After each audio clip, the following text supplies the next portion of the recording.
Hello stampers and welcome to Laura's Stamp Pad.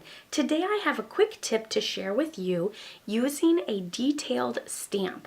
So you'll notice that there's a lot of stamps coming out that have this textured look where it's not a solid image.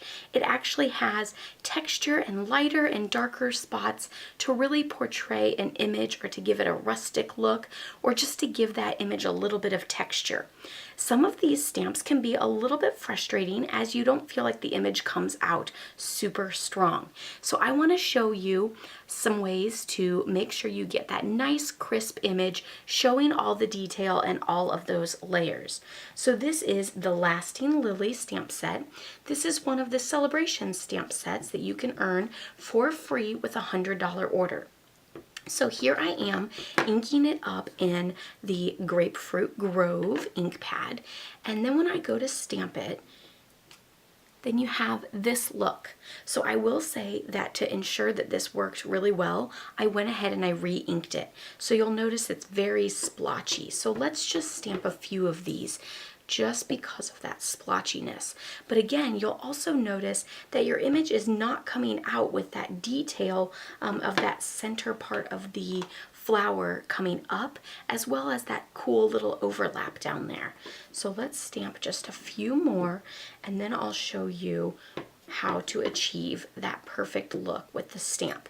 So if you're getting a look that's like this, where it's splotchy, it's not as detailed, it's just not coming out right, what you're going to do is take a spoon. I use a plastic spoon just because I find that it's easier to use and I can clean and I can throw it away if I lose it or get it messy or anything like that.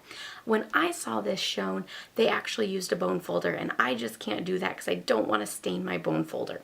So what they did is just go ahead and just move some of that ink over. So now you'll notice that there's a lot less ink in that little section there, and I moved it all over. I'm going to go ahead and clean off my stamp with my Simply Chamois. So I'm just going to clean it off, get all that excess ink off of there, and then now we're going to stamp it again.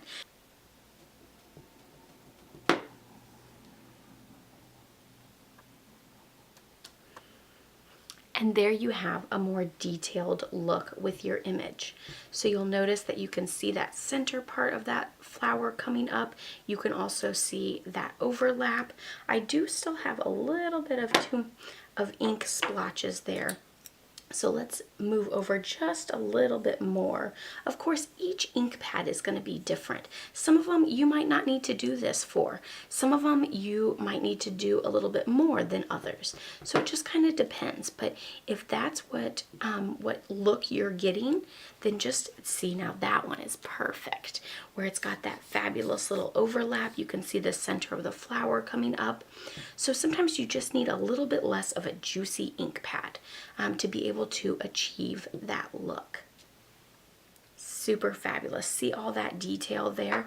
So you'll notice this one has a lot lighter look. It has a lot more texture to it, whereas you'll notice these here are a lot more splotchy and there's a lot of ink on them. So that's just a little quick tip that I have for you using a spoon just to move your ink over. You don't want to scratch at it too much, you just kind of want to push it.